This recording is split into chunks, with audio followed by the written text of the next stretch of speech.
अस्सलामुअलैकुम व्यूअर्स, कैसे हैं आप सब लोग। उम्मीद है कि आप सब खैरियत से होंगे। आज मैं आप लोगों के लिए लेकर आई हूँ कीमे की कचौरी की रेसिपी। अल्लाह ताला खैर व बरकत दे आपके रोज़ी रिज़्क़ में और सेहत व ज़िंदगी में, आमीन।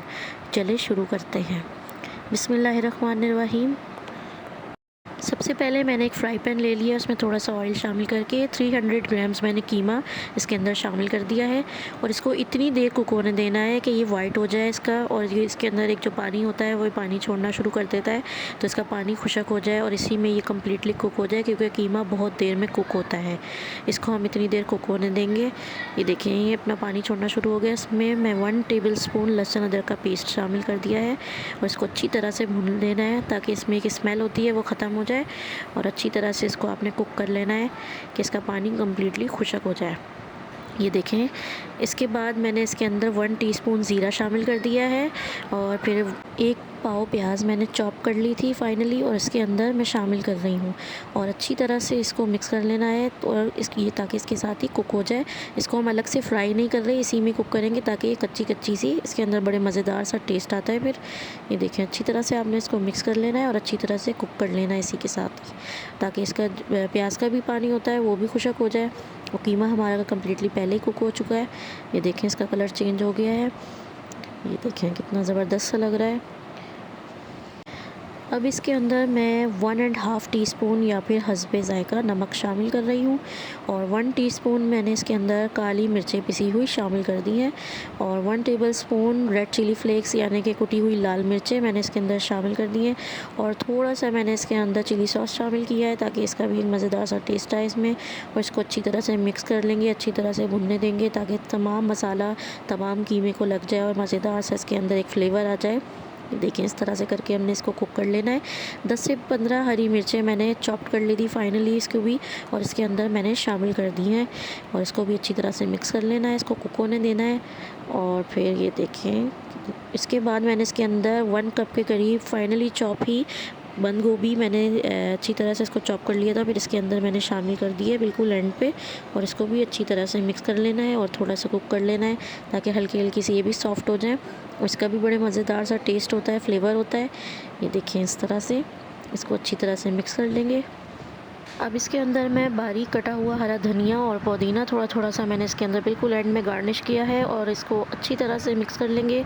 इसका भी बड़े मज़ेदार सा फ्लेवर होता है, खुशबू होती है और बहुत अच्छा लगता है खाने में, हर खाने को लज्जत बख्शता है। इसको अच्छी तरह से मिक्स कर लेंगे। ये देखें, इसके बाद मैं आपको दिखाती हूँ कि स्लरी बनाने के लिए 1/2 कप मैदा लिया था, उसके अंदर 2 to 4 टेबलस्पून मैंने घी शामिल कर दिया। उसको अच्छी तरह से मिक्स करके इसकी गाढ़ी सी स्लरी तैयार कर लेंगे, या आपके ऊपर डिपेंड है, अगर और घी शामिल हो तो आप और भी डाल सकते हैं। और मैंने मैदे का ज़बरदस्त सा करके आटा गूंद लिया था और लास्ट वीडियो में मैंने इसको सिखाया था मैदे का आटा गूंदना इसका कचौरियों के लिए। और मैंने ये 1/2 kg 500 ग्राम्स के करीब मैदा लिया था, उसको अच्छी तरह से गूंद लिया था घी शामिल करके, और फिर ज़बरदस्त सा करके, बहुत ज़्यादा टाइट ना हो बहुत लूज़ भी ना हो, इस तरह से। और इसको कट करके आपने इसकी छोटी छोटी सी बॉल्स बना लेनी है और इसको आपने प्यारा प्यारा सा करके आपने बेल लेना है। देखें, इस तरह से ये मैंने गूंदा है कि बहुत ज़्यादा ना हार्ड है बहुत सॉफ्ट, नॉर्मल इसकी मैंने डो रखी है। बहुत ज़बरदस्त सा इस तरह बनेगा और छोटी छोटी आपने बॉल्स बनाने की कोशिश करें, बहुत बड़ी नहीं हो, इस तरह छोटी होंगी। इसके बाद जो हमने स्लरी बनाई है वो इसके ऊपर अप्लाई करेंगे, चारों साइड्स पे अच्छी तरह से लग जानी चाहिए। इस तरह से करके पूरे में लगाएंगे तो ज़बरदस्त सी खस्ता और मज़ेदार कचौरी बनेगी। फिर फ़ोल्ड करेंगे इसको दोनों साइड पे, जिस तरह पराठा फ़ोल्ड करते हैं चकोर वाला, और इसी तरह से बाकी दोनों साइड से भी फ़ोल्ड कर देंगे। इसी तरह से हमने तमाम को यूं ही करना है।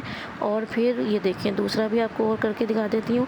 फिर जो हमने फ़ोल्ड कर दिए उनको दोबारा आपने इसी तरह बेलना है और इसी के ऊपर आपने फिर से इसी तरह स्लरी लगानी है और फिर से आपने इसको अप्लाई कर देना है और फिर आपने सेकंड टाइम इसको फिर फ़ोल्ड करना है इस तरह करके। फिर आपने इसी तरह ये अमल दोबारा दोहराना है तमाम बॉल्स पे, यानी 3 टाइम्स आपको ये करना है। 3 टाइम्स आपने ये तमाम को बेल बेल के रखना है, स्लरी लगानी है 3 टाइम्स में ही। और फिर उसके बाद दोबारा से जब ये 3 टाइम्स हो जाएगा तो इनकी छोटी छोटी बॉल्स बना के आपने प्यारा प्यारा सा इस तरह करके बेल लेना है। फिर हम इस कचौरी बनाने का आपको बताते हैं। इतने देखें, डो की ये हमने ये साइज़ रखा है बहुत ना पतली हो ना बहुत मोटी, नॉर्मल साइज़ हो, तो कचौरी खस्ता और ज़बरदस्त क्रिस्पी मज़ेदार बनेगी। अब इसके अंदर कीमा अप्लाई करेंगे सेंटर में, बिल्कुल बहुत ज़्यादा फिलिंग नहीं करनी ना बहुत कम, कि आराम से हमारी कचौरी बंद हो जाए। दोनों किनारों को पकड़ के इस तरह से हमने प्रेस करना है और बाकी के दोनों किनारों को पकड़ के यहाँ सेंटर में हमने लाना है इस तरह से, और ये देखें इस तरह से बंद करना है। इस तरह यूँ बिल्कुल फूल की तरह शेप बनेगी। फिर जो लास्ट किनारे 4 कोने बन गए, इनको भी सेंटर में इस तरह से लाना है एक एक करके 1 बाय 1, और फिर इनको यूँ करना है तो बिल्कुल गोल शेप बन जाएगी, और सेंटर में ला के इसका आपने अच्छी तरह से मुंह बंद कर देना है। तो ये देखिए ये शेप बनेगी, और यूँ प्रेस करके हल्का सा आपने थंब से इसको प्रेस कर देना है, तो खूबसूरत सा डिज़ाइन आ जाएगा लास्ट में। देखिए इस तरह एक और मैं आपको करके दिखा देती हूँ। इसी तरह आपने फिर से कीमा अप्लाई करना है, इसके ऊपर फिलिंग करनी है, और इसके दोनों साइड किनारों से उठा के यहाँ से प्रेस करने हैं, और फिर बाकी के 2 किनारे भी लाके चारों किनारे सेंटर में लाके इसको घुमा देना है और इसको प्रेस कर देना है। बिल्कुल अच्छी तरह कचौरी बंद हो जाएगी। फिर इस तरह करने से फ्राई करते हुए कचौरी बिल्कुल भी खुलेगी नहीं, अगर इस तरह बनाएंगे, और सेंटर में प्रेस करने से खूबसूरत सा डिज़ाइन भी आएगा। इसी तरह से हमने तमाम बना ली है, और अब एक फ्राई पैन में मैंने ऑयल रख दिया है। तेल बिल्कुल भी गर्म नहीं है, ये मैं आपको पहले ही बता रही हूँ। बिल्कुल बाज़ार जैसी कचौरी बनाने के लिए, बाज़ार से भी अच्छी, तो ये आप तरीका ज़रूर अपनाएं।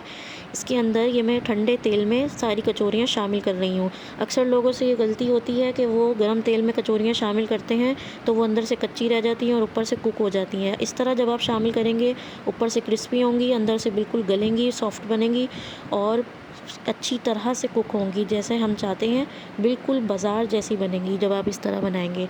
ये मैंने 1 बाय 1 तमाम कचौरियाँ इसके अंदर शामिल कर दी हैं। इसके बाद मैंने फ्लेम ऑन कर दी है, और फिर आपने मीडियम फ्लेम पे इसको फ्राई करना है, गोल्डन ब्राउन, ना डार्क हो ना कच्ची रहे। और आप ये थोड़ी देर लगेगी, इसलिए घबराना नहीं है।